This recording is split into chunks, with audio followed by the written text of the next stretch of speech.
The Holy Bible, New King James Version, Luke 6. Now it happened on the second Sabbath after the first that he went through the grain fields. And his disciples plucked the heads of grain and ate them, rubbing them in their hands. And some of the Pharisees said to them, "Why are you doing what is not lawful to do on the Sabbath?" But Jesus answering them said, "Have you not even read this, what David did when he was hungry, he and those who were with him, how he went into the house of God, took and ate the showbread, and also gave some to those with him, which is not lawful for any but the priests to eat? And he said to them, The Son of Man is also Lord of the Sabbath." Now it happened on another Sabbath, also, that he entered the synagogue and taught.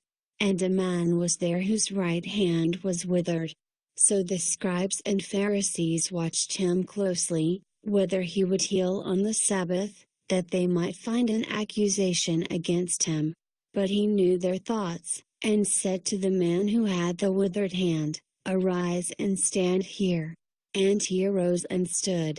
Then Jesus said to them, "I will ask you one thing. Is it lawful on the Sabbath to do good or to do evil, to save life or to destroy?" And when he had looked around at them all, he said to the man, "Stretch out your hand." And he did so, and his hand was restored as whole as the other. But they were filled with rage, and discussed with one another what they might do to Jesus.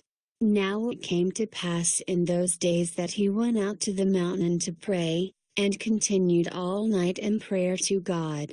And when it was day, he called his disciples to himself, and from them he chose 12 whom he also named apostles: Simon, whom he also named Peter, and Andrew his brother, James and John, Philip and Bartholomew, Matthew and Thomas, James the son of Alphaeus, and Simon called the Zealot, Judas the son of James, and Judas Iscariot, who also became a traitor. And he came down with them and stood on a level place with a crowd of his disciples and a great multitude of people from all Judea and Jerusalem, and from the seacoast of Tyre and Sidon, who came to hear him and be healed of their diseases, as well as those who were tormented with unclean spirits. And they were healed. And the whole multitude sought to touch him, for power went out from him and healed them all. Then he lifted up his eyes toward his disciples, and said, "Blessed are you poor, for yours is the kingdom of God. Blessed are you who hunger now, for you shall be filled. Blessed are you who weep now, for you shall laugh. Blessed are you when men hate you, and when they exclude you, and revile you, and cast out your name as evil, for the Son of Man's sake. Rejoice in that day and leap for joy. For indeed your reward is great in heaven, for in like manner their fathers did to the prophets. But woe to you who are rich, for you have received your consolation. Woe to you who are full, for you shall hunger. Woe to you who laugh now, for you shall mourn and weep. Woe to you when all men speak well of you, for so did their fathers to the false prophets. But I say to you who hear, love your enemies, do good to those who hate you, bless those who curse you, and pray for those who spitefully use you. To him who strikes you on the one cheek, offer the other also. And from him who takes away your cloak, do not withhold your tunic either. Give to everyone who asks of you. And from him who takes away your goods, do not ask them back. And just as you want men to do to you, you also do to them likewise. But if you love those who love you, what credit is that to you? For even sinners love those who love them. And if you do good to those who do good to you, what credit is that to you? For even sinners do the same. And if you lend to those from whom you hope to receive back, what credit is that to you?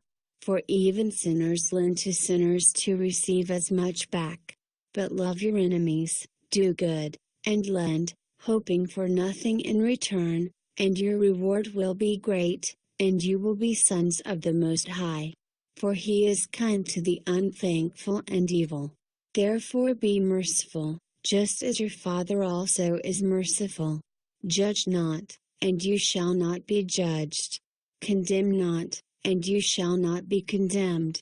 Forgive, and you will be forgiven. Give, and it will be given to you, good measure, pressed down, shaken together, and running over will be put into your bosom. For with the same measure that you use, it will be measured back to you. And He spoke a parable to them. Can the blind lead the blind? Will they not both fall into the ditch? A disciple is not above his teacher, but everyone who is perfectly trained will be like his teacher.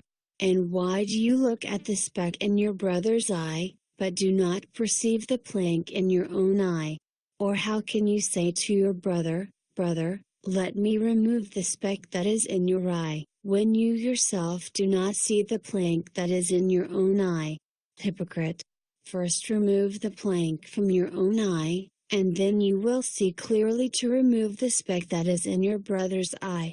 For a good tree does not bear bad fruit, nor does a bad tree bear good fruit. For every tree is known by its own fruit. For men do not gather figs from thorns, nor do they gather grapes from a bramble bush. A good man out of the good treasure of his heart brings forth good, and an evil man out of the evil treasure of his heart brings forth evil. For out of the abundance of the heart his mouth speaks. But why do you call me Lord, Lord, and not do the things which I say?